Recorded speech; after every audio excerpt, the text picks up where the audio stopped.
और thank you so much आप सभी का आज हम इस वक्त इस प्रकार इकट्ठा हो पाए। ये ऑब्वियसली परमेश्वर की दया है और हम सब वाकिफ हैं जिस प्रकार से आपके पास जो नोटिफिकेशन लिंक आया है, सो वाकिफ है कि आज हम क्या इस टॉपिक के ऊपर डिस्कस करना चाहते हैं। क्यों ना हम प्रार्थना के साथ शुरुआत करें। सो मैं विनती करता हूँ ब्रदर मंगेश से कि आप प्लीज प्रार्थना में अगुवाई करें। आइए हम दुआ करते हैं। महान प्रभु, हम आपकी दया और अनुग्रह के लिए जो प्रभु यीशु मसीह में बहुतायत से आपने हमें दी है, शुक्रगुजार है। इस शाम के अवसर के लिए हम धन्यवाद देते हैं। आपके वचनों में से आप हमें सिखाइए, आपके सुसमाचार से हमें आशीषित कीजिए। जो यहाँ पे सब उपस्थित है प्रिय प्रभु, उन्हें भी आपकी पुत्र की महिमा आप बताइए प्रिय प्रभु, ताकि हम आपके अद्भुत पुत्र और आपके कार्यों की महिमा कर सके। आपकी आत्मा से हमें चलाइए। सारा श्रेय हम आप ही को देते हैं। प्रभु यीशु के नाम में मांगते हैं, आमीन। आमीन। Thank you so much. So बहुत सारे लोग वाकिफ हैं अनुग्रह और सत्य हिंदी पॉडकास्ट से। सो ऑब्वियसली हम हमारा ये जो उद्देश्य है ये सही शिक्षाओं को लोग तक पहुंचाने का है और इसलिए हम पिछले कुछ महीनों से इसके ऊपर प्रयत्न करते आ रहे हैं और हम धन्यवाद देते हैं आप कुछ लोगों से जो रेगुलर इसमें पार्टिसिपेट करते आए हैं। सो आज इस वक्त जब हम आज के अनुग्रह और सत्य हिंदी पॉडकास्ट है उसके ऊपर जब हम चर्चा करेंगे, आज हम जो हमारा मुख्य विषय है वो ये है कि बिना शर्त का चुनाव, जो ये अनकंडीशनल इलेक्शन है, उसके बारे में जब हम इस डॉक्ट्रिन के बारे में जब हम सुनते हैं, पढ़ते हैं, बाइबल में जो वर्सेस पढ़ते हैं तो बहुत सारे सवाल आते हैं, बहुत सारी चीजें हमारे मन में आती है। तो उन्हीं के ऊपर हम आज डिटेल में चर्चा करने की कोशिश करेंगे। सो एक एक करके हम उन सवालों के ऊपर जाएंगे। जो जो पहला सवाल है वो ये है कि बिना शर्त चुनाव क्या है, और उसके बारे में हम सीखेंगे। सो मैं विनती करता हूं कि सबसे पहले ब्रदर मंगेश या फिर ब्रदर कौशल, आप प्लीज ये जो बिना शर्त चुनाव क्या है इसके बारे में आप थोड़ा प्रकाश डालिए, ताकि हम जो जो श्रोतागण है, जो ऑडियंस है अलग अलग जगह से मौजूद है, वो जानना चाहते हैं कि इस एक्चुअली इसका मतलब है क्या, इस डॉक्ट्रिन का मतलब है क्या। सो आई रिक्वेस्ट कि आप प्लीज इस टॉपिक के ऊपर थोड़ा प्रकाश डालिए।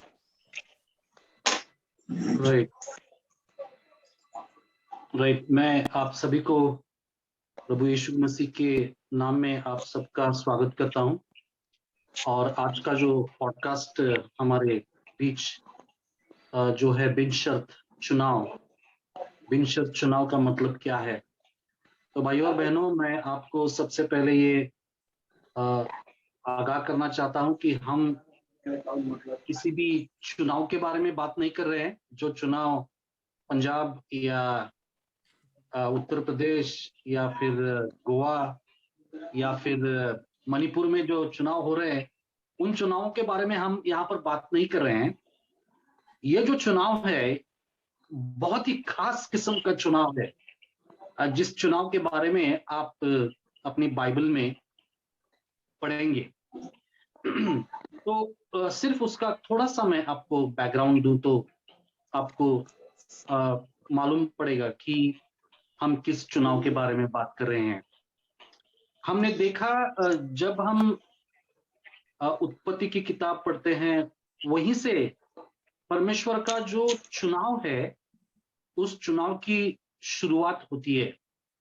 उसकी शुरुआत वहां से हुई, मगर जो योजना है, चुनाव की जो योजना है, वो योजना परमेश्वर ने अनंत काल से पहले वो योजना बनाई हुई है, जिसके बारे में आपको इफिसियों की पत्री उसके पहले अध्याय में आपको पढ़ने को मिलेगा। मगर वहां पर आपको दिखाई पड़ेगा कि वहां पर जो अब्राहम था, बाद में इस्राएल का जो राष्ट्र है उसकी निर्मित होती है।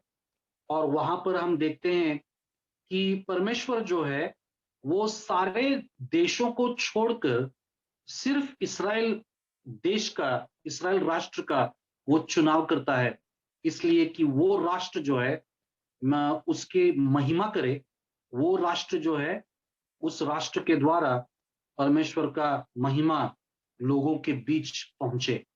ठीक है, तो ये बिन शर्त चुनाव क्या है, उसका मतलब क्या है, आज हम यहां पर जानने की कोशिश करेंगे। ठीक है, मेरी भाषा थोड़ी सी मुश्किल हो सकती है, मगर फिर भी मैं जानता हूं आप सभी हिंदी भाषा से अच्छी तरह से वाकिफ है, तो मैं जितना सरल भाषा में आपको सुनाने की कोशिश करता रहूंगा, मगर फिर भी आप थोड़ा सा प्लीज मेरे लिए समझने की कोशिश करिए। तो ये बिनशर्त चुनाव एक कैल्विनिस्टिक सिद्धांत है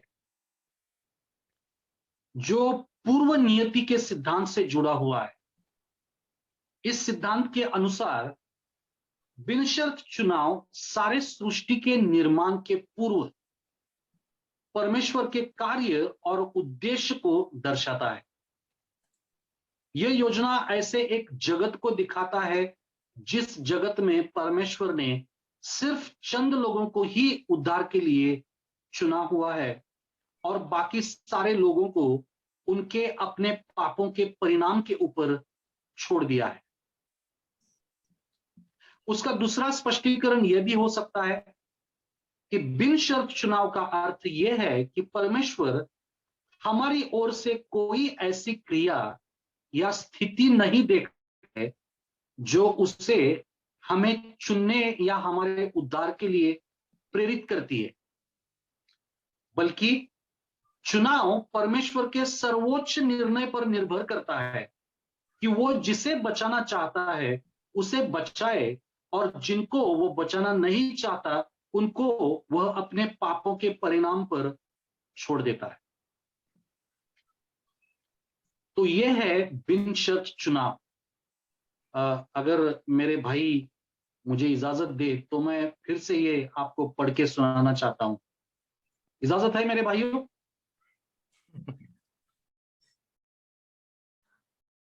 हाँ जी, हाँ जी, इजाजत है आपके लिए।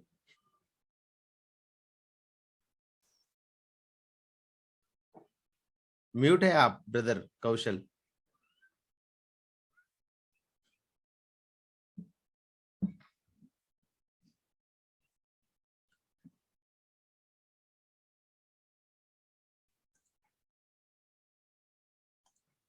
ब्रदर आप अनम्यूट कर सकते हैं।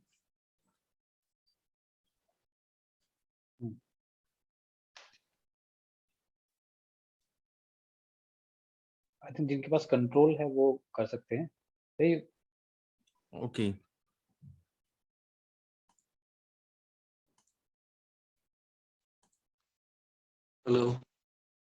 Hello brother. Can you hear me now? Yes yes. Okay.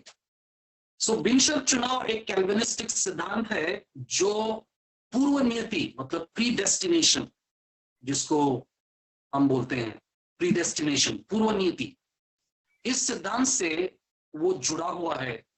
और इस सिद्धांत के अनुसार बिन शर्त चुनाव सारे सृष्टि के निर्माण के पूर्व परमेश्वर के कार्य और उद्देश्य को दर्शाता है।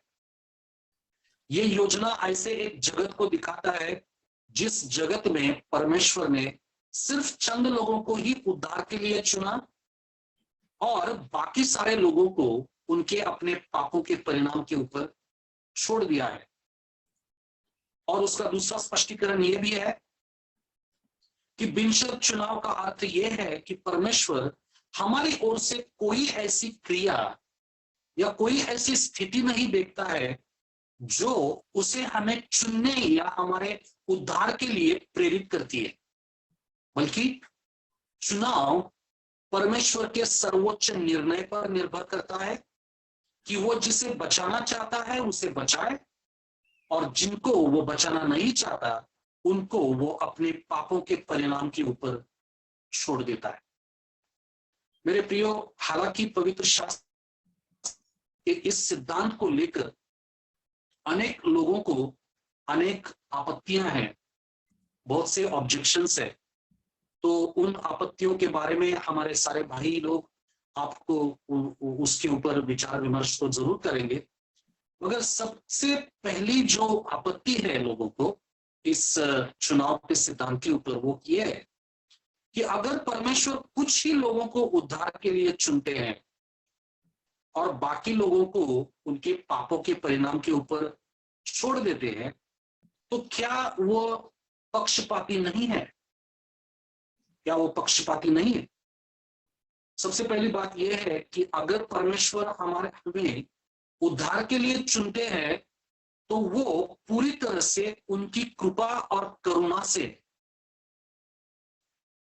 जैसा हमने इंट्रोडक्शन में ही देखा कि हमारे बीच या हम में ऐसी कोई भी ऐसी चीज नहीं थी कि जिस चीज के चलते परमेश्वर आपको और हमको चुन लेता, ठीक है। मगर फिर भी परमेश्वर ने हमें देखा कि हम पूरी तरह से नाकाबिल है, ठीक है। परमेश्वर के उद्धार के लिए आप और हम कभी भी काबिल नहीं थे, ना है और ना होंगे। इसीलिए हमें परमेश्वर के इस उपहार से विनम्र होने की और उसके इस योजना के लिए उसकी भक्ति करना बहुत ही उचित है। और उसके साथ ही हम रोमियो की पत्री उसका 9वां अध्याय और 10 से 13 वचन के पास जाएंगे। मगर उससे पहले इस मुद्दे को उठाना बहुत जरूरी है, क्योंकि बहुत से ऐसे लोग हैं जो ऐसा मानते हैं कि चूंकि परमेश्वर सब कुछ जानता है, उसने सारी सृष्टि के निर्माण से पहले ये देखा हुआ था कि कौन कौन ऐसे लोग हैं जो उसकी बुलाहट को सुनेंगे और उसको अपने जीवन को परमेश्वर के हाथों में सौंप देंगे। सिर्फ उन्हीं लोगों को परमेश्वर ने चुना, ठीक है। मगर उनका यह कहना परमेश्वर को मनुष्य की तरह बना देता है, ठीक है। देखिए, आप और हम, उदाहरण के तौर पे मैं आपको बताना चाहता हूं, आप और हम फर्ज करिए कि हम स्कूल में हैं, और स्कूल में कैसा होता है, जब हमारे क्लास टीचर होते हैं उनको एक मॉनिटर को अपॉइंट करना होता है, तब वो क्या करते हैं, वो देखते हैं कि हमारे क्लास में सबसे होनहार, सबसे चतुर कौन है, उसी लड़के को या लड़की को क्लास का मॉनिटर बनाया जाता है। आप देख सकते हैं कि हम हमारे जो टीचर्स हैं, हमारे जो शिक्षक है, वो शिक्षक इस तरह से विचार करते हैं, इस तरह से उनकी सोच रहती है। मगर जब हम परमेश्वर के बारे में बात करते हैं तो परमेश्वर जब हमारे तो आप और हम में से कोई भी उसकी महिमा के लिए, उसकी योजनाओं के लिए कोई भी काबिल इंसान इस पृथ्वी पर नहीं है। मगर फिर भी परमेश्वर ने अपनी योजना के तहत आपको और हमको चुना, इसलिए कि हम उनके लोग बन जाए, ठीक है। और इसके साथ ही मैं आपको ये भी सूचित करना चाहता हूं मेरे भाई और बहनों, वो ये है कि जैसे मनुष्य सोचता है वैसे परमेश्वर सोचता नहीं है। और इसका सबूत हमें रोमियो की पत्री उसका 9वां अध्याय और 10 से 13 आयतों में हमें वहां पर दिखाई पड़ता है, ठीक है। और केवल यही नहीं, परंतु जब रिबका भी एक से अर्थात हमारे पिता इसहाक से गर्भवती थी और अभी तक न तो बालक जन्मे थे और न उन्होंने कुछ भला या बुरा किया था, इसलिए कि परमेश्वर की मंशा जो उसके चुन लेने के अनुसार है, कर्मों के कारण नहीं परंतु बुलाने वाले पर बनी रहे। उसने कहा, जेठा छोटे का दास होगा, जैसा लिखा है, मैंने याकूब से प्रेम किया परंतु एसाव को मैंने अप्रिय जाना। प्रियो, आप यहां पर देख सकते हैं कि परमेश्वर की मंशा और उसकी योजना और उसकी जो इच्छा है वो इच्छा आपके इच्छा की तरह या मेरी इच्छा की तरह नहीं है। उसकी जो इच्छा आप और हमारे लिए जो है वो पूरी तरह से बिन शर्त है। वहां पर कोई भी शर्त नहीं है कि जिस शर्त के चलते वो हमें चुनेगा या वो हमें नहीं चुनेगा। हालांकि जो चुने हुए लोग हैं और जो चुने हुए लोग नहीं हैं, उनमें और हम में वैसे देखा जाए तो कोई फर्क ही नहीं है। मगर फिर भी ये परमेश्वर की करुणा है और उसकी दया है, उसकी कृपा है, जिस कृपा के चलते परमेश्वर आपको और हमें चुनता है। दूसरी बात, बहुत से लोग परमेश्वर के चुनाव के सिद्धांत को अपनी कलीसिया में सिखाते नहीं है, क्योंकि उनके अनुसार सिद्धांतों की जो शिक्षा है वो शिक्षा लोगों को बांट देती है। हमारा मानना है कि अगर कोई सिद्धांत बाइबल पढ़ाती है तो उसको हमें जरूर पढ़ाना चाहिए, क्योंकि वो पवित्र शास्त्र में है, वो बाइबल में है। और अगर हम जो शिक्षाएं बाइबल में है उनको हम सिखाते नहीं है और सिर्फ हम चेरी पिकिंग करते हैं, मतलब सिर्फ ऐसे ही बाइबल के पैसेजेस हम लोगों को सिखाने लगे जो बहुत ही सुनने में बहुत ही अच्छी लगती है, बहुत ही सटीक लगती है, बहुत अच्छी लगती है, जिनसे लोगों को अच्छा लगता है। अगर हम ऐसा करेंगे और बाकी पवित्र शास्त्र की जो सिद्धांत है जो बहुत ही अहम है, बहुत महत्वपूर्ण है, अगर हम उन सिद्धांतों को नहीं सिखाएंगे तो हम मेरा ख्याल है हम एक तो पवित्र शास्त्र से हम सच्चा बर्ताव नहीं कर रहे हैं, या फिर हम परमेश्वर से गद्दारी कर रहे हैं, क्योंकि हम सिर्फ वही चीजें लोगों को सिखा रहे हैं जो चीजें उनको अच्छी लगे।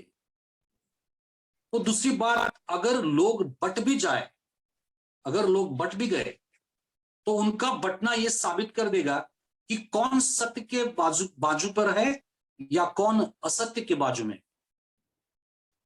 तो इसलिए मेरे कहने के अनुसार ये जो बिनशर्त चुनाव का जो सिद्धांत है वो सिद्धांत हमें अपने जीवन में उसका जो लागूकरण करना बहुत ही जरूरी है। और ये जो सिद्धांत है, ये सिद्धांत इंसानों को आप और हमें विश्वासियों को विनम्र करने वाला सिद्धांत है। मेरे भाई और बहनों, बहुत से लोग ऐसा सोचते होंगे कि मुझ में कुछ तो अच्छाई है, इसलिए परमेश्वर ने मुझे चुना। मगर इफिसियों की पत्री उसका 2 अध्याय और 1 वचन हमें सिखाती है कि आप और हम सारे लोग वहां हमारे पापों में और हमारे दुष्कर्मों में हम मर चुके थे। हमें ऐसी कोई खूबी नहीं थी जिसके चलते परमेश्वर हमें चुन लेता। हालांकि पवित्र शास्त्र हमें यह बताता है कि आप और हम हमारे पापों में और हमारे दुष्कर्मों में हम सारे लोग मर चुके थे। मगर ये परमेश्वर की दया है, उसकी कृपा है कि जिस कृपा से उसने हमें जिलाया, हमें जिंदा किया और हमें अपने साथ अपने मेज पे बिठाया। ठीक है, उसी इफिसियों की पत्री जिसका 2 अध्याय और उसके 11वें वचनों में हम पढ़ते हैं कि जहां पर हमें ये मालूम पड़ता है कि आप में और हम में और परमेश्वर के बीच में जो दुश्मनी की दीवार थी, वो दीवार यीशु मसीह के द्वारा गिराई चुकी है। और ये हमें ये बता देता है मेरे भाई और बहनों कि हमें परमेश्वर ने जो कुछ भी हमें दिया हुआ है उसके लिए हमें उससे कितना कृतज्ञ होने की जरूरत है, कितना हम उसके आभारी होने की जरूरत है, और हमें उसके सामने कितना नम्र होने की जरूरत है। और हमारे भाई और बहनों के साथ हमें कितना विनम्र रहने की आवश्यकता है, यही चीज हमें बिनशर्त चुनाव का जो सिद्धांत है, वो सिद्धांत हमें बताता है। और मेरा ये विश्वास है कि आप इन इन इन सिद्धांतों के ऊपर जितना ज्यादा आप वहां पर मनन करेंगे, जितना ज्यादा आप उसके बारे में सोचेंगे, उतना मुझे लगता है उतना करीब आप परमेश्वर के पास जाएंगे। और मैं इसी के साथ मैं अपनी बात यहाँ पर खत्म करता हूँ। धन्यवाद। थैंक यू ब्रदर कौशल। उम्मीद आप सब इस चीज से वाकिफ हो पाए होंगे कि बिना शर्त चुनाव क्या है, क्योंकि ऑब्वियसली ये चीजें हम जो देखते हैं वो बाइबल में ही देखते हैं, और बाइबल में हर एक चीज जो लिखी गई है हम उसको इग्नोर नहीं कर सकते।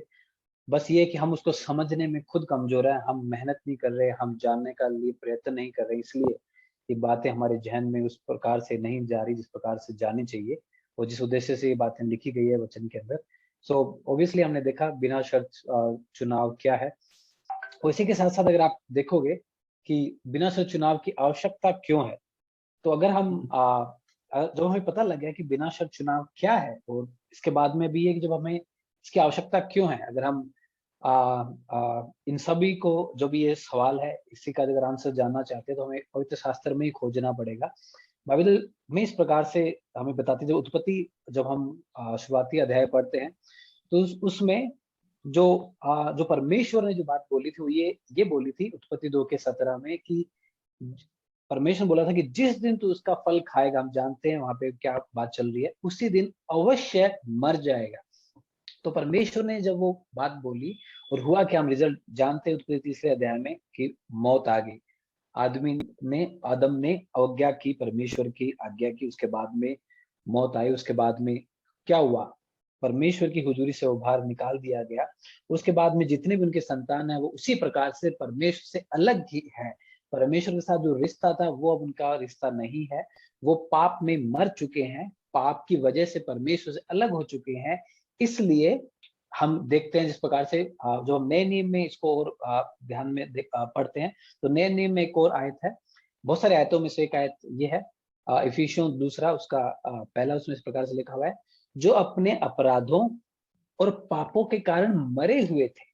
हम पाप की वजह से मर गए थे। जनरली क्या था कि हम परमेश्वर के शब्दों को, उनके वचनों को ना बहुत लाइटली लेते हैं कि चलो वहां पे 2:17 में लिखा गया था, लेकिन परमेश्वर जो कहता है उनका वो मतलब होता है। परमेश्वर बोला कि अगर तू वो फल खाएगा तो तू निश्चित रूप से मर जाएगा। और हुआ क्या, वाकई मौत आ गई। और आज भी हर एक मनुष्य जो इस दुनिया में आता है वो मौत मरता है। क्यों मरता है? क्योंकि परमेश्वर ने चीज बोली थी, और ये उसी का परिणाम है जिसको हम पूरी मानव जाति के ऊपर देखने को हमें मिलता है। सो क्यों है बिना शर्त जो चुनाव है उसकी आवश्यकता क्यों है? क्योंकि आदमी तो मरा हुआ है ना, वो तो अपने पापों में मरा हुआ है, वो कभी परमेश्वर पास आ ही नहीं सकता, उसके अंदर वो चाह उत्पन्न हो ही नहीं सकती। आप समझ रहे हो? परमेश्वर ने जो बोला वो मतलब है उसका, है ना। हमें इस चीज को समझने की जरूरत है। बहुत सीरियस चीज है। परमेश्वर ने एक ही बात उस समय जब बोली और उसका आज्ञाकालन किया, उसकी आज्ञाकारिता करने की वजह से हम देखते हैं उसका परिणाम कितना बड़ा हुआ है ना। तो जिस प्रकार से हम बाइबल में अलग आयतों में देखते हैं, जो अपने अपराधों के कारण मरे हुए थे, अब मरे हुए इंसान को कौन जिंदा कर सकता है? इसलिए मरे हुए इंसान को परमेश्वर ही है जो जिंदा कर। प्लीज अपने आप को म्यूट कर लीजिए ना। और जो अपने अपराधों में मरे हुए थे, इस प्रकार से अगर हम यिर्मयाह की पुस्तक उसका 13 अध्याय उसका 23 में पढ़ते हैं, क्या खुशी अपना चमड़ा या चीता अपने धब्बे बदल सकता है? यदि वह ऐसा कर सके तो तू भी जो बुराई करना सीख गई है भलाई कर सके। तो क्या लिखा हुआ है?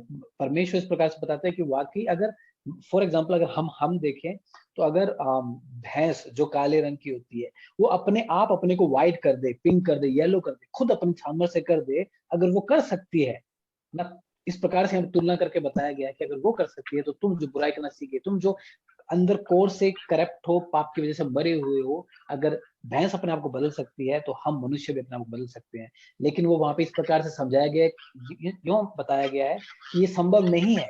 जिस प्रकार से भैंस अपने आप कलर का नहीं बदल सकती, उस प्रकार से मनुष्य जो पाप में मरा हुआ है वो अपने आप को बदल नहीं सकता। प्लीज अपने आप को म्यूट कर लीजिए।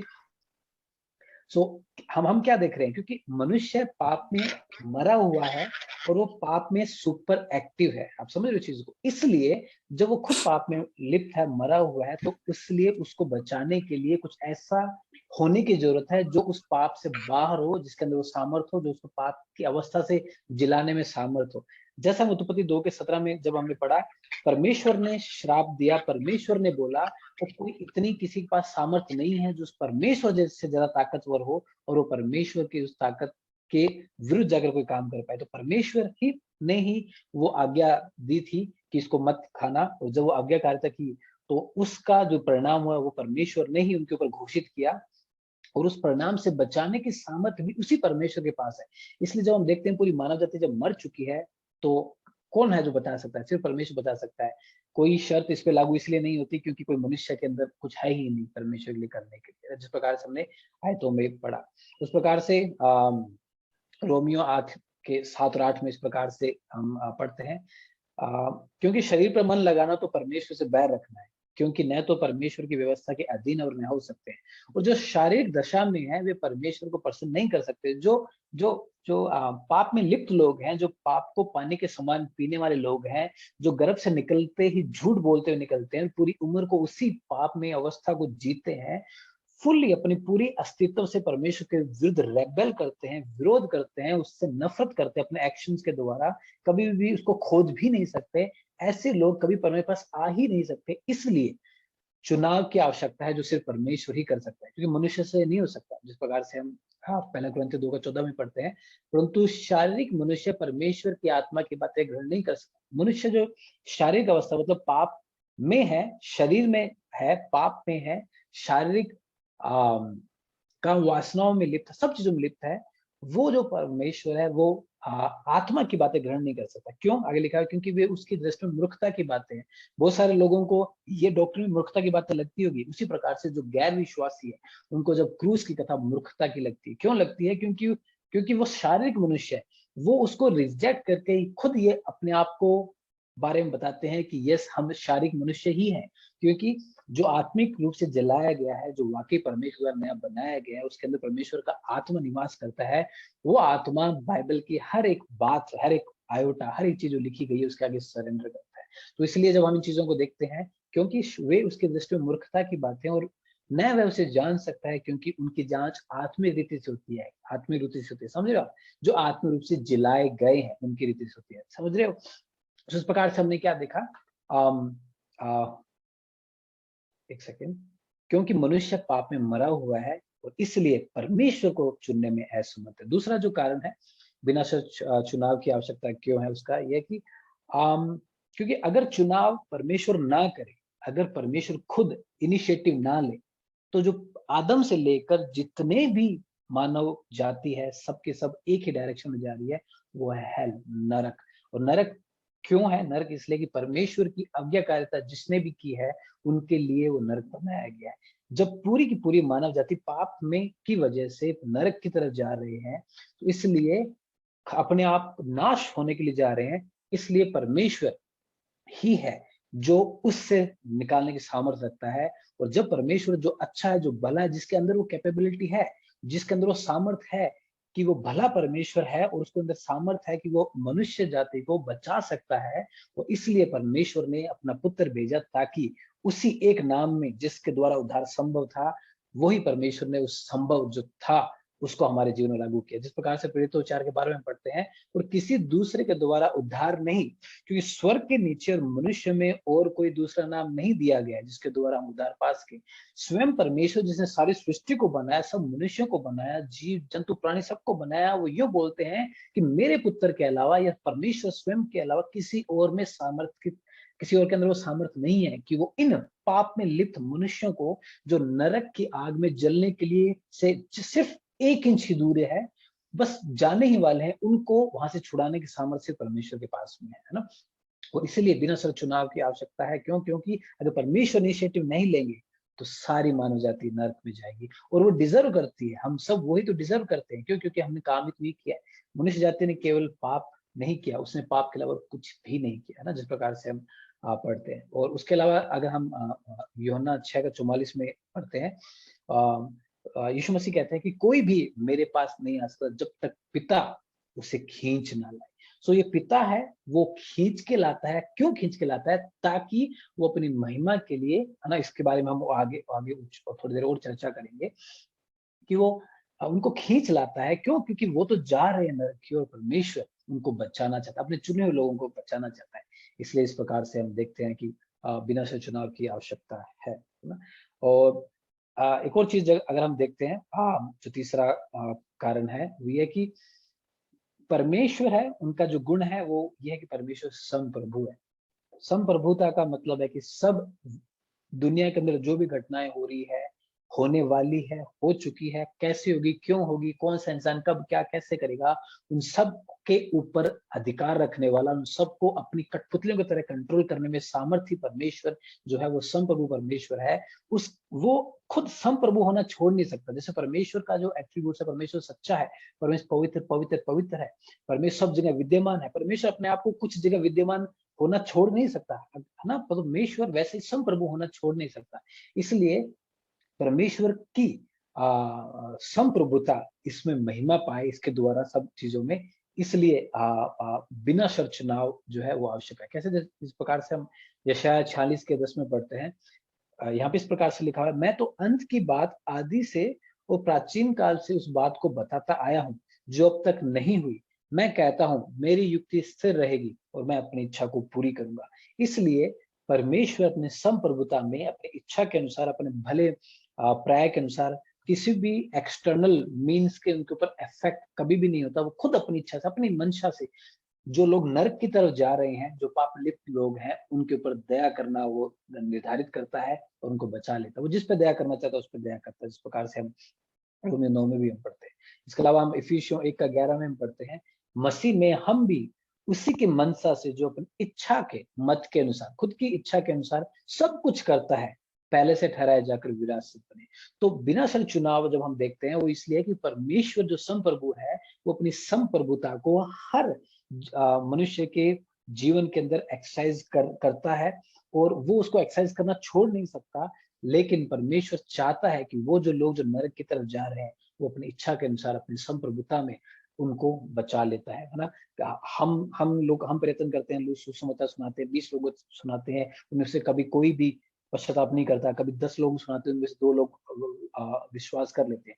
तो एफर्ट्स तो मनुष्य के द्वारा लगाए गए हैं, लेकिन उसमें जो परमेश्वर के चुने हुए भेड़े हैं वो उस परमेश्वर की आवाज सुनकर उनके पास हो लेती है। ये कैसे होता है? जिस प्रकार से हम प्रकाशित वाक्य में पढ़ते हैं और यूहन्ना में भी पढ़ते हैं कि परमेश्वर की जो भेड़े हैं वो उसकी आवाज सुन लेती है ना। इस प्रकार से हम जान पाते हैं कि बिना शर्त चुनाव की आवश्यकता क्यों है।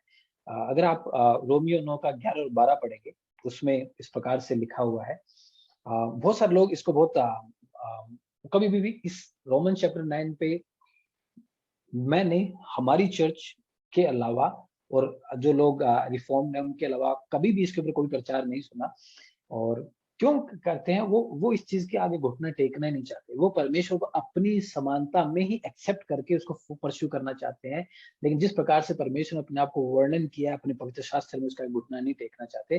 रोमियो 9 का 11-12 इस प्रकार से कहता है, और अभी तक न तो बालक जन्मे थे और न उन्होंने कुछ भला या बुरा किया था, इसलिए कि परमेश्वर की मनसा, जो परमेश्वर की इच्छा है, जो वो करना चाहता है, जो उसके चुन लेने के अनुसार है, कर्मों के कारण नहीं परंतु बुलाने वाले पर बनी रहे।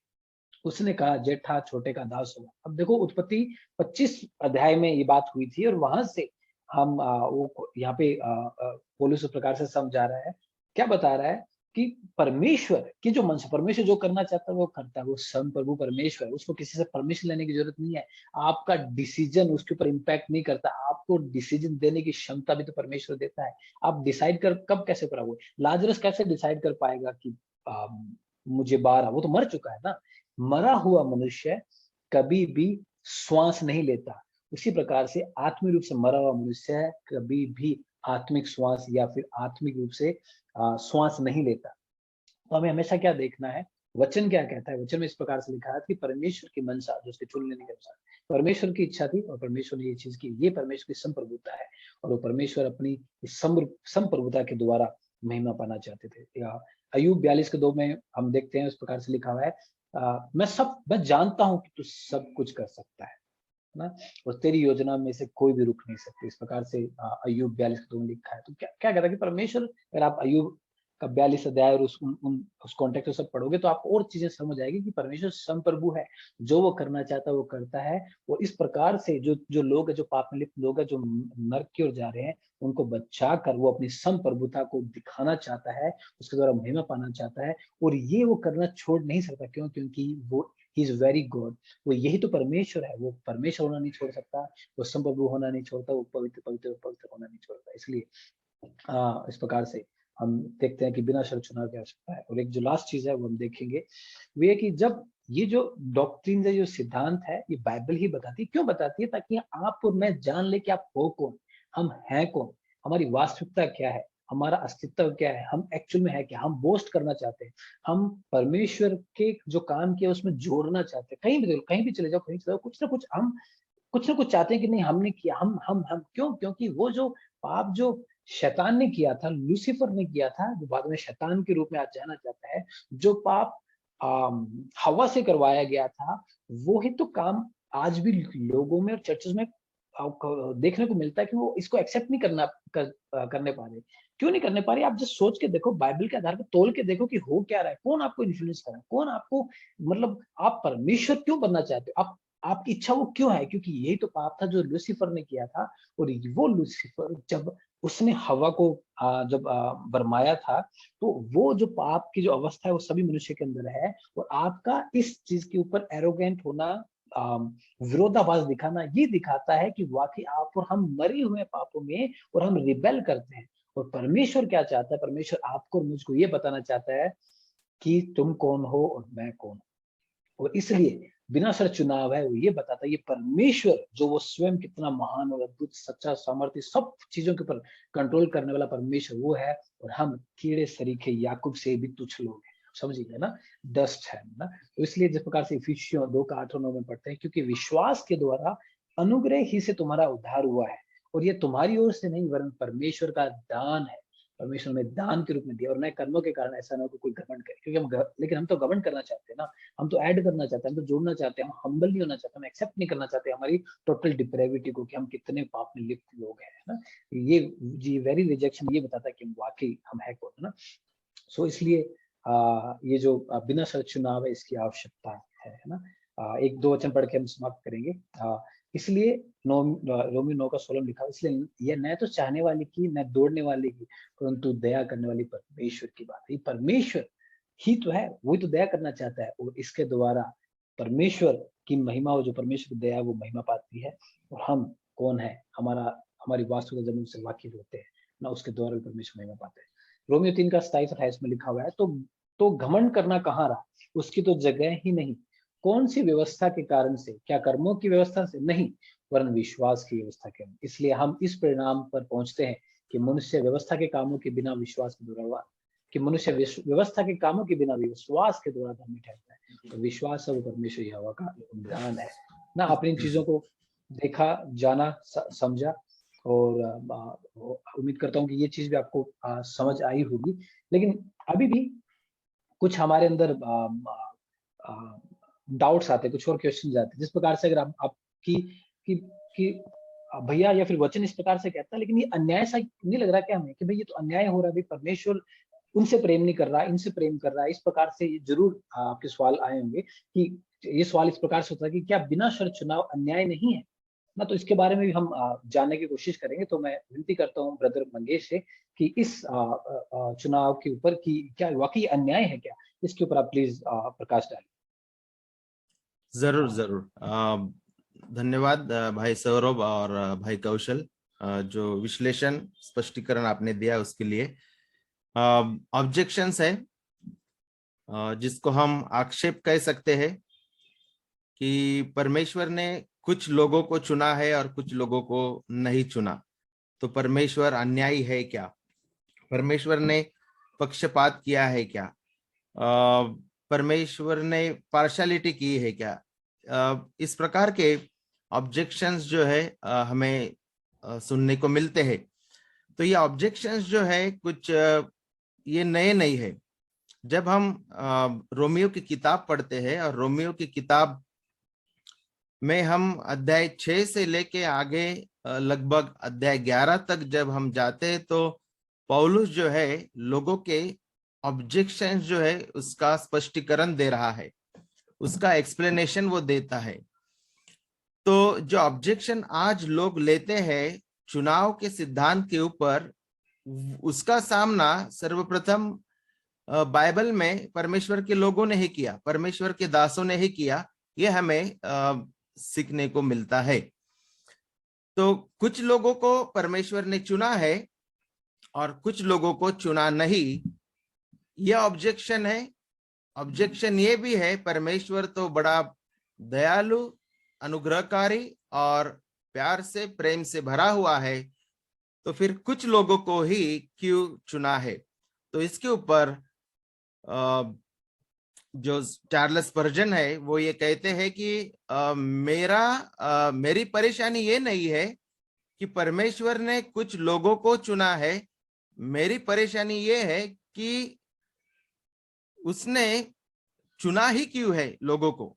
सबके सब नरक में जाने चाहिए, सबके सब अदाम में दंड के नीचे है, न्याय के नीचे है और क्रोध की संतान है।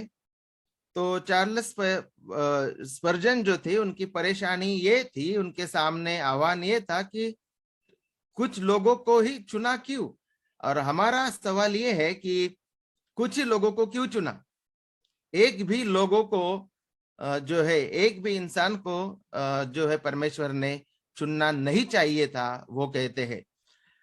जैसा अभी तक हमने सुना है परमेश्वर की संप्रभुता के बारे में, बहुत सारे लोगों के लिए परमेश्वर की संप्रभुता बहुत ही आह्वानात्मक या शॉकिंग रहती है, क्योंकि जैसा भाई कौशल ने कहा है कि हमारी जिंदगी पूरी चली जाती है कलसिया में, तो भी लोगों को गॉड इज सॉवरेन, परमेश्वर की संप्रभुता, सब चीजों पे अधिकार उसको है। ये सिद्धांत, ये सच्चाई, इसके ऊपर उपदेश सुनने को नहीं मिलता। और उस वजह से हमें ऐसा लगता है कि परमेश्वर ने हर एक चीज मानव को सौंप दी है और मानव अधिकारी है, मानव का अधिकार है, मानव ही सब चुनाव करेगा, मानव खुद की मर्जी से चुनेगा परमेश्वर को। तो इस प्रकार से लोगों की सोच है। और बाइबल हमें बहुत ही स्पष्ट रूप से इसके बारे में रोमियो की पत्री में सिखाती है। परमेश्वर की संप्रभुता सृष्टि पे है, जीवन पे है, जीवन मृत्यु पे है, और मनुष्य के पापियों के उद्धार पे मनुष्य की संप्रभुता है। और उसके लिए मैं वचन पढ़ना चाहता हूं। पौलुस के ऊपर जो ऑब्जेक्शन, जो आक्षेप लिया है, उसका वो खंडन कर रहा है, उसका स्पष्टीकरण वो दे रहा है। और मैं वो वचन पढ़ना चाहता हूं। रोमियो की पत्री अध्याय 9 में ये वचन है। इसलिए हम क्या कहें, क्या परमेश्वर के यहाँ अन्याय है?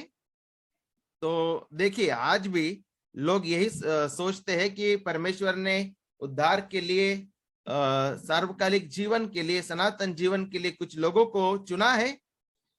तो जब वो सोचते हैं तो उन्हें लगता है कि अन्याय हो गया। और पौलुस के समय में भी ऐसा ही लोगों ने सोचा, इसलिए पौलुस पवित्र आत्मा की प्रेरणा से ये वचन लिख रहे हैं। और यहाँ पे वो कह रहे हैं, कदापि नहीं, नॉट एट ऑल,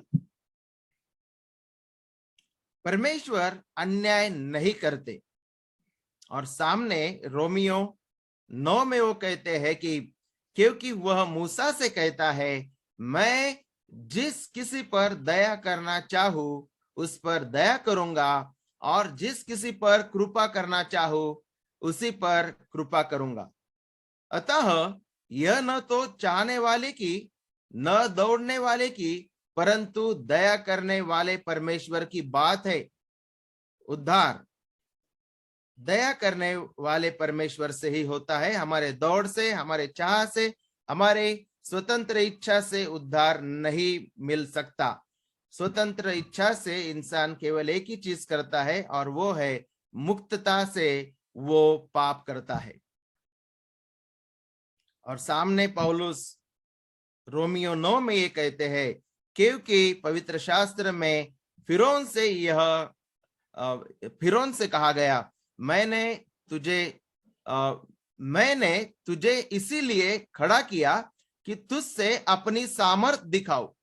फिरौन को परमेश्वर ने खड़ा किया ताकि परमेश्वर का सामर्थ्य जो है प्रदर्शित हो सके और मेरे नाम का प्रचार सारी पृथ्वी पर हो। इसलिए वह जिस पर चाहता है उस पर दया करता है और जिसे चाहता है उसे कठोर कर देता है। तो बाइबल बहुत ही स्पष्ट है कि परमेश्वर जिस किसी पर दया करना चाहता है, अनुग्रह करना चाहता है, वो उन पर अनुग्रह करता है, और जिसका मन कठोर करना चाहता है उसका मन वो कठोर करता है। इसके बारे में हमें फिर से एक बार इस परिच्छेद में, इस पैराग्राफ में यही सीखने को मिलता है, प्रभु की संप्रभुता, परमेश्वर की संप्रभुता। परमेश्वर जिस किसी पे दया करना चाहता है उसी पे दया करता है, और जिसका मन कठोर करना चाहता है वो कठोर करता है। और हमारा जो प्रश्न है, हमें उस प्रश्न के बारे में सोचना बहुत जरूरी है कि क्या वो उचित प्रश्न है। उसके विरुद्ध मैं ये भी प्रश्न पूछ सकता हूं कि क्या दया दिखाना, पापियों को दया दिखाना, पापियों को सार्वकालिक जीवन देना, क्या ये परमेश्वर के लिए अनिवार्य है, परमेश्वर के लिए बाध्यता है? Is it obligatory to God to show mercy to people? और उसका उत्तर है नहीं। सभी पर दया करना अनिवार्य नहीं है। ये भी हम सीखते हैं। हर कोई जो नरक जाता है वह अपनी पापों के कारण नरक जाता है। हर कोई जो दंड के नीचे है वह अपनी पूर्ण भ्रष्टता के वजह से दंड के नीचे है। हर कोई जो नरक में जाएगा वो अपनी पापों के वजह से नरक में जाएगा, परंतु जो कोई स्वर्ग में जाएगा वो परमेश्वर की दया की वजह से स्वर्ग में जाएगा। यह हमें यहाँ पे सीखने को मिलता है।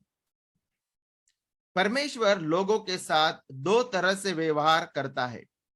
किसी को वह दया देता है और किसी को वह न्याय देता है। तो अन्याय की बात कहाँ है? Some are getting mercy and some are getting justice or judgment. So where is partiality in this? यहाँ पे हमें बहुत ही स्पष्ट रूप से सीखने को मिलता है कि कुछ लोगों को परमेश्वर दया दे रहा है और किसी को न्याय दे रहा है। तो अन्याय किसको दे रहा है? तो यहाँ पे हमें सीखने को मिलता है कि परमेश्वर किसी पे अन्याय नहीं करता। वह किसी के साथ अन्याय नहीं कर रहा है, क्योंकि एक को जजमेंट मिल रहा है और एक को मर्सी मिल रही है। और यहाँ पे हम सीखते हैं, एक उदाहरण के तौर पे 100 कैदी जेल में है और सभी 100 कैदी जो है वो फांसी पे लटकने वाले हैं और उसके वो पात्र है, उसके वो लायक है। जल्दी ही उन्हें फांसी होने वाली है। 100 कैदियों को फांसी होने वाली है और जो अधिकारी है, गवर्नर, बड़े ऊंचे अहदे के अधिकारी, उनको हक रहता है कि किसी को छुड़ाए और 25 कैदियों की फांसी जो है वो रद्द कर देते हैं। इसका मतलब है वो उन्हें दया बताते हैं। परंतु बाकी के 75 कैदी जो है वो अपने पापों की, अपने गुनाहों की सजा काटेंगे या उनके जो गुनाह है उस गुनाह के मुताबिक उन्हें फांसी होने वाली है। तो 25 कैदियों को दया मिल रही है और 75 कैदियों को न्याय मिल रहा है। तो यहाँ पे अन्याय नहीं हो रहा है। 75 जो कैदी है, 75 कैदी, वो उन्होंने गुनाह किया है और वो उस फांसी के लायक है, तो न्याय मिलना उचित है। तो अन्याय कहाँ हो रहा है? अन्याय बिल्कुल नहीं हो रहा। हर कोई जो नरक में जाएगा अपनी पापों की वजह से जाएगा, और हर कोई जो स्वर्ग में जाएगा परमेश्वर की दया की वजह से ही जाएगा। परमेश्वर सबको उद्धार देने के लिए बाध्यता के अधीन नहीं थे या नहीं है, यह हमें सीखना बहुत जरूरी है। और सामने हम ये भी सीखते हैं कि अगर कोई चाहता है कि परमेश्वर फेयर डीलिंग करे, गॉड शुड डील फेयरली, तो उसके ऊपर मैं ये बात कहना चाहता हूं, अगर परमेश्वर हर किसी को वह देते जिसके वह लायक या हकदार थे, तो हम सभी हमेशा के लिए शापित हो जाते। अगर हम परमेश्वर से कहते हैं कि यू बी फेयर, अगर हम ये कहेंगे, अगर परमेश्वर के विरुद्ध हम मोर्चा निकालेंगे, यू बी फेयर, तो फिर फेयर चाहिए तुमको, तो हमें दंड, हमें न्याय और हमें शाप ही मिलेगा, वही फेयर है। बट गॉड इज मर्सीफुल, परमेश्वर जो है दयालु है। ये बाइबल हमें सिखाती है। वो पार्शियल, वो अन्याय नहीं है, परंतु वो हम सब नरक में जाने वाले लोग थे, परंतु कुछ लोगों को वो दया दिखाता है, तो दयालु है, वो अन्याय नहीं है। ये हमें सीखना बहुत जरूरी है। अगर हम हमारे हक की बात करें तो हम हकदार थे, शाप, दंड और नरक के लिए ही हम हकदार थे। यह हमें सीखने को मिलता है। तो सर्वप्रथम हमने देखा है कि जो ऑब्जेक्शन है कि परमेश्वर अन्यायी है, कुछ लोगों को परमेश्वर चुन लेता है और कुछ लोगों को परमेश्वर ने चुना नहीं है। तो यहाँ पे हम सीखते हैं कि अन्याय नहीं हुआ है।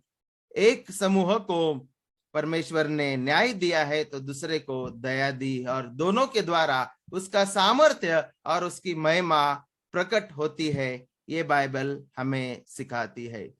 और सामने इसी अध्याय में सामने पौलुस कहता है, रोमियो 9 में पौलुस कहते हैं, अतः तू मुझसे कहेगा, वह फिर क्यों दोष लगाता है? कौन उसकी इच्छा का सामना करता है? हे मनुष्य, भला तू कौन है जो परमेश्वर का सामना करता है? क्या गढ़ी हुई वस्तु गढ़ने वाले से कह सकती है, तूने मुझे ऐसा क्यों बनाया है? क्या कुम्हार को मिट्टी पर अधिकार नहीं है कि एक ही लौंदे में से एक बर्तन आदर के लिए और दूसरे को अनादर के लिए बनाए?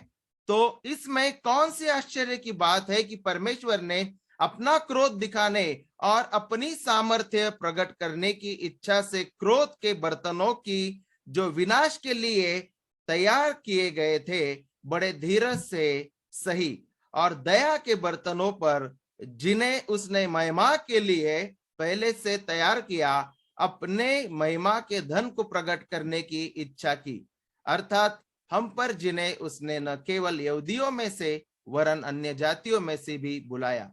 यहाँ पे हमें सीखने को मिलता है भाई और बहनों, परमेश्वर को विभिन्न उद्देश्यों के लिए लोगों को बनाने का अधिकार है। फिर से एक बार मैं दोहराना चाहता हूं, परमेश्वर को विभिन्न उद्देश्यों के लिए लोगों को बनाने का अधिकार है। परमेश्वर कुछ लोगों को विनाश के लिए तैयार किया है, उन्हें क्रोध के पात्र के रूप में बनाया है, और सामने बताया है कि कुछ लोगों को परमेश्वर ने दया के बर्तन के रूप में बनाया है, और उनके द्वारा परमेश्वर की महिमा होती है। तो परमेश्वर को विभिन्न उद्देश्यों के लिए लोगों को बनाने का अधिकार है। और यहाँ से रोमियो 9:19 और 24 से हम ये सीखते हैं कि हम मिट्टी है और हमारा परमेश्वर कुम्हार है। गढ़ी हुई वस्तु गढ़ने वाले से यह नहीं कह सकती कि तूने मुझे ये कैसा बनाया या क्यों बनाया। हे मनुष्य, भला तू कौन है जो परमेश्वर का सामना करना चाहता है? क्या क्रीचर, क्या बनाई हुई वस्तु जो उत्पन्नकर्ता को प्रश्न कर सकती है क्या, और उसका उत्तर यही है कि नहीं। हम परमेश्वर के उद्देश्य, परमेश्वर की संप्रभुता पे प्रश्न उठा नहीं सकते। मेरे तरफ से आज शाम के अवसर पे इतना ही था। आगे भाई सौरभ है, वो हमें चलाएंगे। Yes, thank you so much, brother Mangesh. Obviously हमने इन चीजों को अभी समझा कि अन्याय है या नहीं है, और न्याय हमें सबको नरक में डालेगा। तो जिस प्रकार से ब्रदर मंगेश ने हमें समझाया, दिक्कत हमें इसलिए आती है क्योंकि हमने मनुष्यों के हिसाब से, जैसे हम स्वाभाविक रूप से हैं, उसी प्रकार से हमने परमेश्वर को के बारे में सोचा है।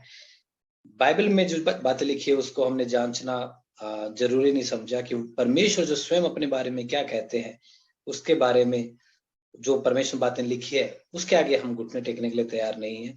इसलिए हम ये सोचते हैं कि परमेश्वर अन्याय करता, नहीं, परमेश्वर न्याय नहीं करता। जब भी हमें परमेश्वर के ये संदेह आए कि परमेश्वर अन्याय करता है, क्रूस को देख लो, परमेश्वर न्यायी है।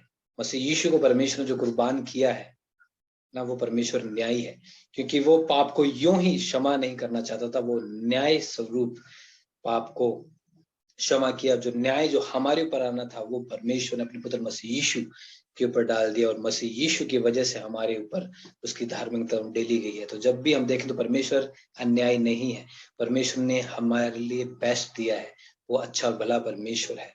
लेकिन बस ये है कि हम इन बातों को परमेश्वर के वचन के अनुसार सीखने में कमजोर रहे हैं। इसी के साथ साथ एक और जरूर आपके दिमाग में गूंजता होगा एक सवाल, या फिर आपके मन में सोच रहे होंगे कि अगर सभी लोगों को परमेश्वर ने पहले से ही चुन लिया है, तो फिर सुसमाचार प्रचार क्यों किया जाए ना। ये भी तो हम देखते हैं कि किस यो फिर ऐसा क्यों होता है कि हमें सुसमाचार प्रचार करने के लिए फिर क्यों बोला गया है।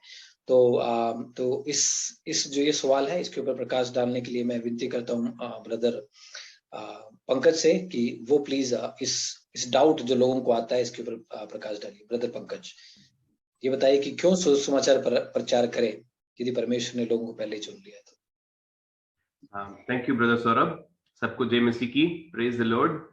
तो मुझे जो प्रश्न दिया गया है वो प्रश्न है कि अगर परमेश्वर ने पहले से ही चुनाव कर रखा है तो हम क्यों सुसमाचार प्रचार करें।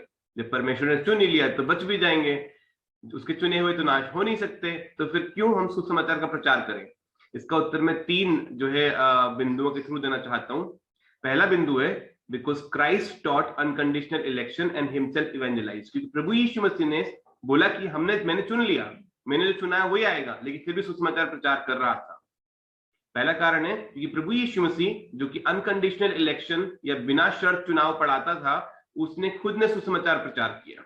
दूसरा कारण है because Christ commands us to evangelise. क्योंकि प्रभु यीशु मसीह ने हमें आज्ञा दी कि सुसमाचार प्रचार करें, और मेरे ख्याल से वो मेरे लिए काफी होना चाहिए।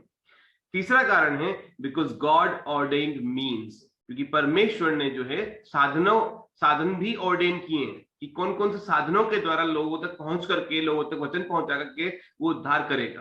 तो 3 कारण क्या है। प्रभु यीशु मसीह ने खुद ने सुसमाचार प्रचार किया, इसलिए हमें सुसमाचार प्रचार करना है। प्रभु यीशु मसीह ने हमें आज्ञा दी है, चर्च को आज्ञा दी है कि सुसमाचार प्रचार करें, इसलिए सुसमाचार प्रचार करना है। और परमेश्वर ने जो है तीसरा जो बिंदु है वो है परमेश्वर ने साधनों का भी ऑर्डेन कर रखा है, साधन भी निश्चित कर रखे, कौन से साधनों के द्वारा ठहरा रखे, अनंत में ही ठहरा दिए थे कि कौन से साधनों के द्वारा वो हमें अनंत जीवन देगा। तो पहले वाले के बारे में हम बात करते हैं। प्रभु यीशु मसीह ने अनकंडीशनल इलेक्शन पढ़ाया, बिना शर्त चुनाव पढ़ाया, बार बार पढ़ाया, बहुत जोर डाल के पढ़ाया, पूरे के पूरे चैप्टर्स उसी को डिवोट कर दिए, लेकिन फिर भी सुसमाचार प्रचार किए। प्रभु यीशु मसीह यूहन्ना 6:44 में कहता है, no one can come to me unless the father who sent me draws him. कोई मेरे पास आ नहीं सकता जब तक मेरा पिता उसे खींच कर न लाए। तो यहाँ टोटल इनएबिलिटी है, संपूर्ण असमर्थता, कि मनुष्य अपने आप से नहीं आ सकता। उसके कारण हम पहले ही सीख चुके हैं, भाई सौरभ से हमने सुना, भाई कौशल से सुना, हम लोगों ने, है ना, भाई मंगेश से सुना। तो कारण हमें मालूम है कि तो क्यों नहीं आ सकता। तो प्रभु यीशु मसीह ने बोला तुम आ ही नहीं सकते जब तक मेरा पिता तुम्हें खींच के न लाए, मेरा पिता को कुछ करना पड़ेगा तभी आ सकते हो। लेकिन फिर यीशु मसीह यूहन्ना 7:37 और 38 में क्या कहते हैं, if anyone thirst let him come to me and drink. कोई प्यासा है तो मेरे पास आए और पिए, कोई प्यासा है तो मेरे पास आए और पिए। जो कोई मुझ पर विश्वास करेगा, जैसा कि पवित्र शास्त्र में लिखा है, उसके अंदर से जीवन जल की नदियां बह उठेंगी। अब प्रभु यीशु मसीह खाली बुला ही नहीं रहा है, सुसमाचार प्रचार ही नहीं कर रहा है, आर्ग्यूमेंट्स नहीं दे रहा है। क्यों? जो प्यासा है मेरे पास आए, जो मुझ पर विश्वास करेगा उससे क्या मिलेगा? अनंत जीवन मिलेगा, बहुतायत का जीवन मिलेगा। वो वहां पर रीजंस भी दे रहा है, लोगों को बात कर रहा है, लोगों को कन्विंस करने के लिए प्रयास कर रहा है। तो जब प्रभु यीशु मसीह ने स्वयं ने प्रचार किया है, सुसमाचार प्रचार किया, तो हमें भी करना है, हम जानते हैं। अब हम आगे जो है मत्ती 11 का 25 से 30 देखेंगे। उसमें प्रभु यीशु मसीह ने क्या किया? यीशु ने कहा, हे पिता, स्वर्ग और पृथ्वी के प्रभु, मैं तेरा धन्यवाद करता हूं कि तूने इन बातों को ज्ञानियों और समझदारों से छिपा रखा और बालकों पर प्रकट किया। किसने छिपा के रखा? परमेश्वर ने। परमेश्वर ने जो है जिनको नहीं चुना था उनसे अपनी बात छिपा के रखी और इन बालकों पर प्रकट कर दिया। हाँ हे पिता, क्योंकि तुझे यही अच्छा लगा। It was God's good pleasure. परमेश्वर की भली इच्छा यही थी कि वो अपने चुने हुओं पर, जिनको दुनिया मूर्ख कहती है, तुच्छ कहती है, ये कंगाल कहती है, उन पर प्रकट करे अपनी बातों को। तो उसने जो है अनकंडीशनली इलेक्ट किया है, चुनाव कर रखा है पहले से। आगे, मेरे पिता ने मुझे सब कुछ सौंपा है और कोई पुत्र को नहीं जानता, केवल पिता, और कोई पिता को नहीं जानता, केवल पुत्र, और वह जिस पर पुत्र उसे प्रकट करना चाहे। तो पिता जब हम पर पुत्र को प्रकट करना चाहता है तो हम पुत्र को पहचानते हैं। जब पुत्र हमको पिता हम पर पिता को प्रकट करता है तो हम पिता को पहचानते हैं। जब तक प्रभु यीशु मसीह पिता के बारे में ना समझाए, हम नहीं समझेंगे। जब तक पिता हमारे अंदर सोवरनली संप्रभु रूप से काम न करे, हम यीशु मसीह को नहीं जानेंगे। तो परमेश्वर ही अनकंडीशनली इलेक्ट करके, बिला शर्त जो है चुन करके हम पर ये बात प्रकट करता है। लेकिन ये लिखा है 25 और 26 और 27 आयत में। लेकिन 28वीं आयत में प्रभु यीशु मसीह क्या कहता है? वो कहता है, हे सब परिश्रम करने वालों और बोझ से दबे लोगों, मेरे पास आओ, मैं तुम्हें विश्राम दूंगा। प्रभु यीशु मसीह यहाँ पे इवेंजलिज्म कर रहा है, सुसमाचार प्रचार कर रहा है, इन्विटेशन दे रहा है।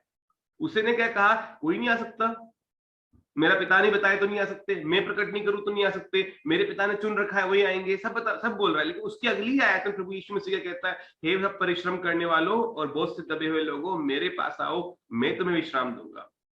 और मुझसे सीखो, क्योंकि मैं नम्र और मन में दीन हूं, और तुम अपने मन में विश्राम पाओगे, क्योंकि मेरा जुआ सहज और मेरा बोझ हल्का है। तो क्या बोल रहा है कि वो फरीसियों का जो बोझ था वो बहुत भारी है, पाप का बोझ बहुत भारी है, व्यवस्था के द्वारा तुम उद्धार पा नहीं सकते, कर्मों के द्वारा पा नहीं सकते, मेरे पास आओ, मैं अनुग्रह से उद्धार दूंगा, मैं जेंटल हूं, मैं लोली हूं, जो है मेरा जुआ हल्का है। वो वहां पे आर्ग्यूमेंट्स भी दे रहा है कन्विंस करने के लिए कि तुम मेरे पास क्यों आओ। अगली आयत में तो जब हम जो है लोग अक्सर पूछते हैं कि जो फिर ह्यूमन जो है God's sovereignty and human responsibility कैसे रिकंसाइल करें। जरूरत ही नहीं है, दोस्तों को रिकंसिलिएशन की जरूरत नहीं होती, दुश्मनों को होती है। तो जो है परमेश्वर की संप्रभुता और मनुष्य की जिम्मेदारी बाइबल के अंदर हाथ में हाथ डाल के चलती है, हैंड इन हैंड। उनके बीच में कोई कॉन्फ्लिक्ट नहीं है, कोई जो है कॉन्ट्रडिक्शन नहीं है। वो दोस्त है, वो दुश्मन नहीं है, जो उनके बीच में हम रिकंसिलिएशन कराएंगे। ठीक है, तो दूसरा कारण बताना चाहता हूं, क्योंकि यीशु मसीह ने, ये तो पहला कारण हो गया, यीशु मसीह ने खुद ने सुसमाचार प्रचार किया। दूसरा कारण, यीशु मसीह ने आज्ञा दी कि सुसमाचार प्रचार करें। मरकुस 16 का 15 में लिखा है, go into all the world and proclaim the gospel to the whole creation. दुनिया के छोर तक जाओ और सब प्राणियों को सुसमाचार का प्रचार करो। प्रभु यीशु मसीह ने आज्ञा दी, जब दी है तो हमें करना है, वरना वो हिसाब लेगा हमसे। हम सब सुनना चाहते हैं प्रभु यीशु मसीह से, my good and faithful servant. हम निकम्मे दास ये थोड़े सुनना चाहते हैं, हम तो उसको वफादार दास के रूप में रहना चाहते हैं। प्रभु यीशु मसीह ने मत्ती 28:19-20 में भी कहा, go therefore and make disciples of all nations, baptizing them in the name of the father and the son and of the holy spirit, teaching them to observe all that I have commanded you. क्योंकि सारी दुनिया में जाओ, दुनिया के छोर तक जाओ, सारे राष्ट्रों में जाओ और जो सुसमाचार सुनाओ, बपतिस्मा दो, सब चीजें सिखाओ जो मैंने तुम्हें सिखाई। तो आज्ञा दी है, ग्रेट कमीशन जब हमको दी है, प्रभु यीशु मसीह हमसे हिसाब लेगा। इसलिए हालांकि हम बिना शर्त चुनाव में विश्वास करते हैं, इसलिए हम सुसमाचार प्रचार करते हैं, राइट। और ये क्यों जरूरी है? हमें नहीं मालूम कौन चुना हुआ है, ठप्पा थोड़े लगाए किसी के ऊपर। तो जो है हमको जो सुसमाचार प्रचार करना है। तीसरा, because God ordained means, God ordinance. जो कन्फेशंस है, वेस्टमिंस्टर कन्फेशन है या जो है 1689 कन्फेशन है, वो ये नहीं बोलते कि परमेश्वर ने उद्धार को ऑर्डेन किया है, वो इतना ही नहीं बोलते, इससे बढ़कर के एक और चीज बोलते हैं, परमेश्वर ने उद्धार को तो ऑर्डेन किया ही है, ठहराया ही है अपने चुने हुओं के लिए, लेकिन किस माध्यम से, किस साधन से, what means God will use, वो भी ठहराए हैं। परमेश्वर ने अनंत में ही मीन्स ठहरा दिए थे। जब मीन्स ठहरा दिए थे, साधन ठहरा दिया था जिसके द्वारा उद्धार होगा, तो वो साधन तो पहुंचना चाहिए ना मनुष्य के पास में। तो यहाँ लिखा है, हम रोमियो 10:13 में अगर जाते हैं, वहां लिखा है, for everyone who calls on the name of the lord will be saved. हर वो व्यक्ति जो प्रभु का नाम लेगा उद्धार पाएगा। कहने का अर्थ विश्वास करेगा, जो यीशु मसीह के सामने सरेंडर कर देगा, उद्धार करता प्रभु के रूप में विश्वास कर लेगा और ग्रहण कर लेगा, उसका उद्धार होगा। वो सब जो प्रभु को विश्वास करेंगे उद्धार पाएंगे। लेकिन आगे पौलुस बोलता है, how then will they call on him in whom they have not believed. भाई वो कैसे पुकारेंगे उसको, कैसे उसका नाम लेंगे जिस पर उन्होंने विश्वास नहीं किया। And how are they to believe in him of whom they have never heard. और जिसके बारे में सुना ही नहीं, उस पर कैसे विश्वास करेंगे? है तो सुनना जरूरी है ना। भाई उद्धार किससे होता है? यीशु मसीह से होता है, ठीक है, प्रभु यीशु मसीह के सारा होगा। लेकिन कैसे होगा? प्रभु यीशु मसीह के बारे में सुनना भी तो जरूरी है। And how are they to hear without someone preaching. अगर कोई प्रचार ना करे, सुसमाचार का प्रचार ना करे, तो वो कैसे सुनेंगे? And how are they to preach unless they are sent. और अगर जो है भेजा ना जाए लोगों को, इवेंजलिस्ट को भेजा ना जाए, लोगों को भेजा ना जाए प्रचार करने के लिए, तो कैसे सुनेंगे? तो फिर आगे पौलुस कहता है रोमियो 10:17 में, सो faith comes from hearing and hearing through the word of Christ. विश्वास सुनने से आता है और सुनना बस मसीह के वचन से होता है। विश्वास कहाँ से आता है? सुनने से आता है, और सुनना मसीह के वचन से होता है, इसलिए मैं सुनाना है। परमेश्वर ने उद्धार देने के लिए जो है, कैसे देना है? परमेश्वर उद्धार कैसे देता है? वचन का इस्तेमाल करके, अपनी ही इच्छा से उसने वचन के द्वारा हमको नया जन्म दे दिया। तो वचन के द्वारा, वचन के बिना किसी का उद्धार नहीं होता ऑर्डिनरीली, ठीक है। और ordinary means of God's of salvation जो परमेश्वर इस्तेमाल करता है, वो क्या है? वचन का भेजा जाना, सुसमाचार का प्रचार किया जाना, ठीक है। तो विश्वास कहाँ से आता है? सुनने से। और सुनना कहाँ से होता है? मसीह के वचन से। तो ये तीन कारण हैं कि भाई क्यों करें। भाई प्रभु यीशु मसीह ने बोला कोई मेरे पास नहीं आ सकता जब तक मेरा पिता ना कीजिए, फिर भी उसने सुसमाचार प्रचार किया। दूसरा कारण, प्रभु यीशु मसीह ने हमें आज्ञा दी है कि सुसमाचार प्रचार करें। तीसरा कारण, परमेश्वर ने वचन को या वचन के प्रचार को ठहराया है कि इसके थ्रू परमेश्वर उद्धार करेगा, इसलिए सुसमाचार प्रचार करेगा। यही मैं अपनी बात खत्म करता हूं। Thank you. Thank you brother Pankaj. और वाकई हमने इन चीज़ों को बहुत देखा कि वचन के अनुसार बातें जो लिखी गई है, जब हम इन चीज़ों के ऊपर पॉन्डर करते हैं तो बहुत सारे ख्याल हमारे मन में आते हैं कि जिस प्रकार से परमेश्वर ने जो बोलते हैं, जैसे अगर हम लाजरस के बारे में देखें तो लाजरस जब मरा हुआ था और यीशु मसीह ने कहा लाजरस बाहर आ, तो जब भी आप फॉर एग्जाम्पल आप किसी कमरे में हो, दूसरे कमरे से किसी को बुला रहे हो, तो आप ये एक्सपेक्ट करते हो कि वो सुनेगा तभी तो बाहर आएगा। लेकिन लाजरस तो मरा हुआ था, वो सुन थोड़ी सकता था। एक मरे हुए इंसान को इस प्रकार से बोला जा रहा है जैसे वो जिंदा है, समझ रहे हो? कहने का मतलब क्या है कि जब परमेश्वर किसी को बुलाहट देता है तो वो जो वचन है उसमें सामर्थ्य भी होती है। परमेश्वर ने लाजरस को बोला बाहर आ, वो जब बोला गया, लाजरस उसको सुन नहीं सकता था, उसको पता ही नहीं है जो मर चुका है कि मेरे को कोई आवाज आ रही है। आवाज सुनने के लिए इंसान का जिंदा होना जरूरी है। लेकिन यहोवा परमेश्वर की यही महिमा है, वो किस प्रकार से काम करता है। आप जब इसके बारे में सोचते हैं कि जब लाजरस मरा हुआ था, एक जीवित आवाज ने उसको जब बोला और वो लाजरस जिंदा हो गया, इसलिए नहीं कि लाजरस के अंदर कुछ था, बल्कि इसलिए कि जिसने बोला था उस आवाज के साथ उसने अपनी सामर्थ्य भी भेजी। इसलिए जब हम सुसमाचार प्रचार करते हैं, जिस प्रकार से हमने सीखा, सुसमाचार जब भी हम प्रचार करते हैं तो परमेश्वर के जो चुने हुए लोग हैं, वो जो जब सुसमाचार प्रचार किया जाता है तो हमेशा दो काम होते हैं, या तो लोगों के हृदय कठोर हो जाते हैं या फिर वो पश्चाताप कर लेते हैं, जिस प्रकार से हम नया नियम में और जगह जगह पढ़ते आए हैं। सो यही सामर्थ्य है, यही परमेश्वर की महिमा है कि वो जो करना चाहते हैं, जो भी परमेश्वर ने मीन्स ठहराए। जिस प्रकार से हमने अलग अलग मीन्स के ऊपर बातें की, इन चीजों को आज हमने सीखा समझा। सो मैं धन्यवाद देता हूँ परमेश्वर का कि हम इन चीजों को सीखने वाले हो सके। और बिना शर्त चुनाव क्या है, इसकी आवश्यकता क्यों है, फिर भी और इन तमाम जो प्रश्न आज हमने इनके चर्चा की है। सो इसके अलावा भी अगर आपके कुछ प्रश्न है, इसी से रिलेटेड अगर आपको कुछ डाउट है, तो हम जिस मेथड के द्वारा आप हमसे कनेक्ट हुए, व्हाट्सएप के द्वारा, जिन चैनल्स के द्वारा, उनमें चैट बॉक्स में या फिर और भी आप उनमें अपने सवाल है या फिर आपके डाउट्स है उनको आप भेज सकते हो, बता सकते हो, शेयर कर सकते हो। हम जो लोग हैं वो सब मिलकर आपके उन सवालों का जवाब देने का, परमेश्वर के वचन के आधार पर जवाब देने का पूरा प्रयत्न करेंगे। और इसके अलावा साथ साथ में जिन लिंक्स के द्वारा आप जुड़े हो, आप जिस प्रकार से फेसबुक है और यूट्यूब है, वहाँ पे भी चैनल्स है पुराने जो हमारे पॉडकास्ट है, वहाँ पे भी जाके आप पुराने उन अलग अलग विषयों को आप देख सकते हो और साझा कर सकते हो। और आने वाले दिनों में हर मंथ इस प्रकार से पॉडकास्ट होगा, इस प्रकार से हम प्रयत्न कर रहे हैं। आप इसके साथ लोगों को शेयर कर सकते हो, डाउट्स है उनको आप क्लियर कर सकते हो। सो उम्मीद है ये पॉडकास्ट भी सभी जो आप लोग इकट्ठा हुए इन सबके लिए एक अच्छी ब्लेसिंग साबित हुई होगी। आइए हम प्रार्थना करें और प्रार्थना के साथ इसको क्लोज करें। आइए हम दुआ करें। एक्सक्यूज मी सौरभ भाई, कोई प्रश्न पूछना चाहता है तभी पूछ सकते हैं। ठीक है, अगर आपके इस आज जो टॉपिक है उसमें भी अगर आपके जो भी प्रश्न है तो उसमें भी आप पूछ सकते हो, ये समय आपका है। अगर आप बोल नहीं पा रहे तो आप चैट बॉक्स में भी डाल सकते हो।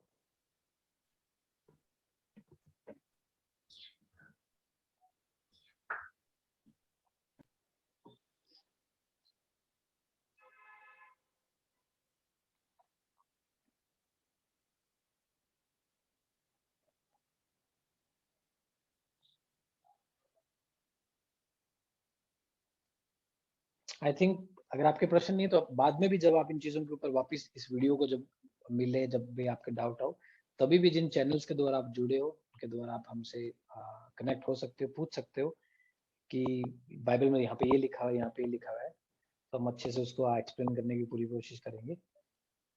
सो आइए हम प्रार्थना करें। प्रभु जी, हम शुक्रगुजार हैं आपके प्रेम के लिए प्रभु जी, और धन्यवाद देते हैं परमेश्वर जी इस अनकंडीशनल इलेक्शन के लिए प्यारे पिता। प्रभु जी, हमें सच में कुछ है ही नहीं प्यारे पिता प्रभु जी, जिसके बलबूते प्यारे पिता हम डींग हाँक सकें परमेश्वर।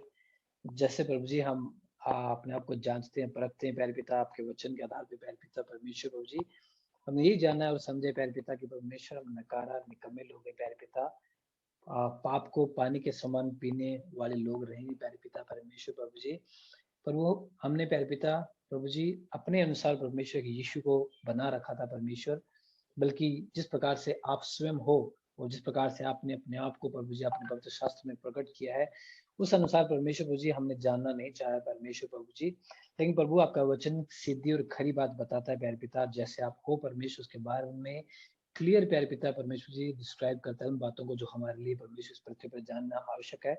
हम धन्यवाद देते हैं परमेश्वर कि आपने प्रभु जी हमें ये असीम अनुग्रह दिया, ये असीम दान दिया, वो आपका वचन है प्यारे पिता, जिसको पढ़कर समझकर सीख कर प्यारे पिता, जिसको परमेश्वर प्रभु जी अध्ययन करके प्रभु जी हम मसीह की समानता और देह में प्रभु जी बढ़ते जाते हैं परमेश्वर। हम धन्यवाद देते हैं प्यारे पिता कि आपने परमेश्वर में अपने वचन से ब्लेस किया है प्यारे पिता परमेश्वर, जो आज प्रभु जी हमें हमारी भाषा में प्रभु जी मिल चुका है, जिसको हम पढ़ सकते हैं, समझ सकते हैं प्यारे पिता परमेश्वर प्रभु जी, डिस्कस कर सकते हैं परमेश्वर, निखर सकते हैं प्रभु जी, आनंदित हो सकते हैं प्यारे पिता उसको जानकर परमेश्वर जिसने हमें सृजा है प्रभु जी।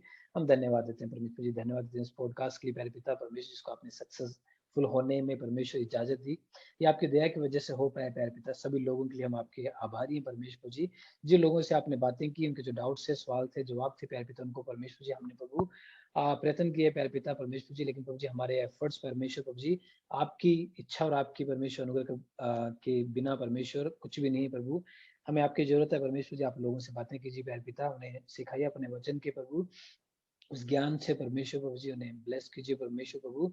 और परमेश्वर तमाम भाइयों के लिए हम आपके शुक्रगुजार हैं जिन्होंने परमेश्वर अपना प्रभु जी समय परमेश्वर इस समय निकाला प्रभु जी, उनके लिए भी प्रभु जी हम आपके शुक्रगुजार हैं प्यारे पिता। मदद कीजिए इसी प्रकार से प्रभु जी हम मिलकर परमेश्वर मसीह की देह और समानता और अनुग्रह में परमेश्वर बढ़ने वाले उसके धन्यवाद देते हैं प्रभु जी, आपने हमारी प्रार्थना सुनी, यीशु मसीह के नाम से मांगते हैं, आमीन आमीन आमीन। Thank you so much. Amen. Amen. Thank you very much, everybody. Thank you.